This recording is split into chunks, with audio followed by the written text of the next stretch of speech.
अब किसी को अगर सिकलिंग हो गया है तो उसको ब्लड चढ़वाना ही पड़ेगा और बार बार चढ़वाना पड़ेगा, ऐसा नहीं है। बड़े ध्यान से समझिए, हर व्यक्ति को जिसे सिकलिंग हो जाए ऐसा जरूरी नहीं है कि उसको ब्लड ट्रांसफ्यूज करवाने की स्थिति आएगी।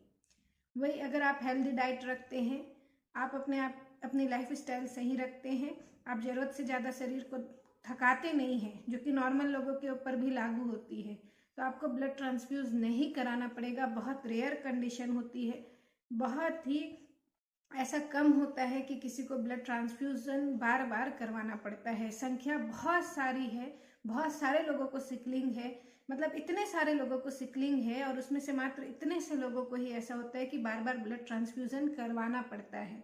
सच्चाई ये है, लेकिन एक डर बैठ गया है जिसके कारण लोग परेशान होते रहते हैं कि अगर सिकलिंग हो गया तो खून तो चढ़वाना ही पड़ेगा। सो इस मिथ को भी छोड़ दें।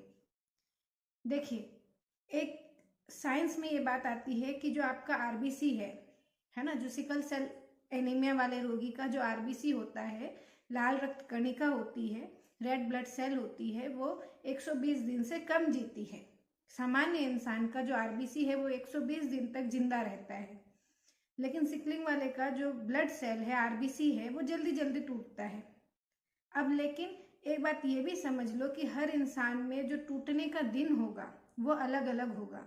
किसी की जो आरबीसी है वो 50 दिन में टूटेगी, किसी की 80 दिन में टूटेगी, किसी की 100 दिन में भी टूटेगी।